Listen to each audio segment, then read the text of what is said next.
One Piece, un univers extrêmement riche, un panel de personnages extrêmement large avec un système de pouvoir continuellement complexifié. Une œuvre complète en somme. Si complète qu'elle permet les remarques, les interprétations ou encore les critiques. C'est pour cela qu'aujourd'hui nous nous attaquons à un sujet qui n'aura de cesse de diviser la communauté One Piece au vu de l'appréciation générale du personnage concerné. À savoir, Ace au point ardent, chef de la seconde flotte de Barbe Blanche et surtout frère du personnage principal de l'œuvre, Monkey D. Luffy. S'il n'est plus à présenter de par son caractère iconique, il n'en reste pas moins intéressant de comprendre ce qui l'a mené à sa perte, ce qui a fait de lui ce qu'il est, ce qui a fait de lui la plus grande fraude connue de l'univers One Piece. Alors, bien que l'on ne puisse pas apprécier sa présence très longtemps, Ace a eu le droit à un lot d'informations sur ce qui l'a conduit à devenir pirate ainsi que sur ses débuts en tant que tel. Il est né à South Blue après avoir déjà vécu 3 vies dans le ventre de sa mère, la dénommée Porte Gazdi Rouge, qui tentait de le cacher au gouvernement. C'est d'ailleurs en raison du sacrifice que constitue le choix de sa mère de le garder aussi longtemps dans son ventre, qu'Ace préférera son nom à celui de son père, qui n'est nul autre que l'illustre Goldie Roger. Garp, qui avait assisté à la naissance, décidera ensuite de l'emporter et de s'en occuper, jusqu'au moment où il arrivera dans les montagnes avec les bandits qui y résident. C'est ici qu'il rencontrera ceux qui deviendront ses frères, Sabo et Luffy.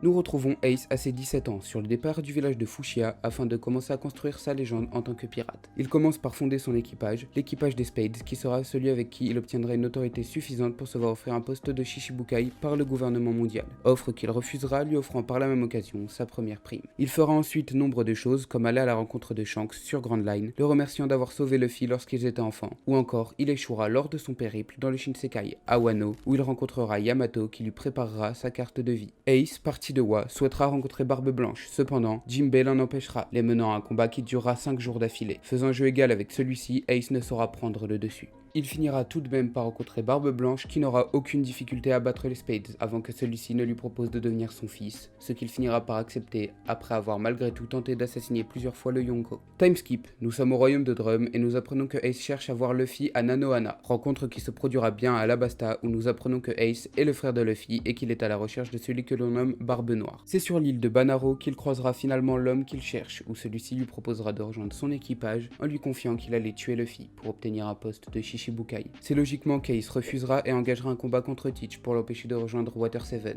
Il y laissera sa liberté ayant été livré au gouvernement mondial par Barbe Noire. S'ensuit la période que l'on connaît tous. Ace rejoindra Impel Down avant d'être transféré à Marineford pour son exécution, que Luffy essaiera d'empêcher de toutes ses forces. Il perdra malheureusement la vie des mains de l'amiral Akainu en sauvant son frère.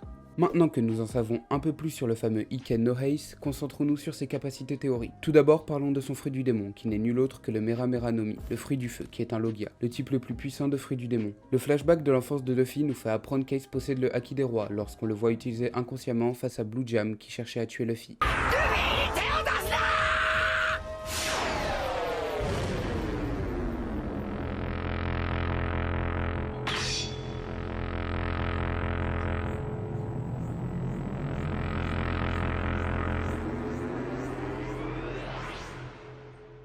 Et finalement, il a été révélé dans le One Piece Magazine qu'Ace était en mesure d'utiliser le haki de l'armement, même si son niveau de maîtrise en la matière n'est pas mentionné. Malgré une mort prématurée, Ace laissera quand même une image forte, celle d'un pirate légendaire et puissant, celle du fils de Goldie Roger. Son impact sera plus visible une fois dans l'autre monde à travers Luffy, qui se servira du traumatisme et de la tristesse causée par sa disparition comme du moteur de sa motivation à aller au bout de sa quête de liberté, à devenir le roi des pirates. Mais dans tout ça, pourquoi Ace n'est qu'une arnaque? Eh bien cela remonte au début même de son existence. Tout d'abord, comme je l'ai précédemment mentionné, il est resté 20 mois dans le ventre de sa mère.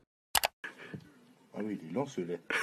Oui, presque 2 ans de sa vie pendant lesquels il ne sera qu'un fardeau pour sa mère, qui mourra même des souffrances liées à son accouchement. Mais si ce n'était que ça va encore, cela reste indépendant de sa volonté et il n'aurait rien pu décider. Désormais, attaquons-nous à sa vie de pirate. Comme on l'a brièvement vu plus tôt, après avoir pris la mer et construit son équipage, il recevra un poste en tant que Shichibukai. Et au lieu d'assurer une vie paisible au sien, avec un poste qui ne l'empêchait pas de continuer ses activités, il a préféré refuser. Aussi, lorsqu'il arrive à Wa, il se fait capturer lui et son équipage par les résidents de l'île. Je ne sais pas si vous vous rendez compte, des gens qui ne sont même pas des combattants, et pire, des gens épuisés par la famine et le surmenage, arriveront à ligoter l'équipage entier d'un homme ayant reçu la possibilité de devenir corsaire. Et c'est pas fini, parce qu'à son retour de Wano, il affrontera Jinbei et ne prendra jamais le dessus face à celui-ci, et une fois qu'il rencontrera Barbe Blanche, il finira par plier pour devenir son fils. Cela apparaît comme un aveu de sa médiocrité au vu de l'inefficacité de ses techniques pour venir à bout du Yonko. Maintenant, allons du côté d'Alabasta. Lorsque Ace rencontre Luffy, malgré une démonstration de force face aux employés de Baroque Works, c'est un Ace en difficulté que nous verrons face à Smoker. Surtout un Ace qui est a priori en mesure d'utiliser le haki de l'armement et qui galérera face à celui qui n'est qu'à ce moment qu'un modeste soldat de la marine. Bon, Ensuite, il croupira en prison après s'être fait latter par Barbe Noire, mais on ne peut pas lui en vouloir, à ce moment on ne savait pas grand chose de son fruit, et on ne sait toujours pas grand chose donc à la limite, et il sera transféré à Marineford, je ne vais pas vous refaire l'histoire. Maintenant, nous sommes à Marineford, malgré énormément de difficultés, le côté des pirates commence à voir le bout, Ace est avec Luffy et les autres, et ils sont sur le départ. Et c'est là que Ace, de manière complètement incompréhensible, perd son sang-froid face à Akainu qui lui envoie des joutes verbales. Il offre l'opportunité à l'amiral de s'en prendre à Luffy, et au moment d'essayer de sauver Luffy, Ace refait un truc incompréhensible en se mettant devant celui-ci au lieu de le pousser, leur offrant la possibilité aux deux d'éviter l'attaque d'Akainu. Il mourra ensuite des mains d'Akainu, nous montrant par la même occasion que son pouvoir de feu est bien frauduleux face à celui du magma et que son Logia est aussi défectueux que son supposé Haki que personne n'a pu apercevoir si ce n'est Oda lors d'un rêve. Voici en quoi Ace est un pirate frauduleux tant que surcoté, d'autant que son nom a continué d'apparaître dans les sondages de popularité longtemps après ces événements à des places plus que correctes, ce qui au vu du rien général auquel il a contribué est incompréhensible, faisant de lui une arnaque, une fraude ou encore un scam.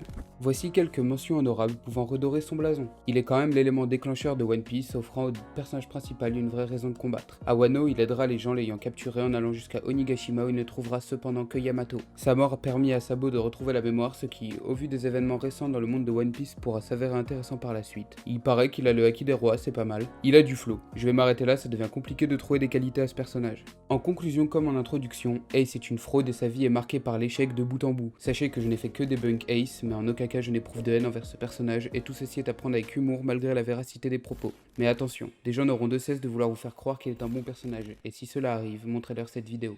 Montrez-leur la vérité.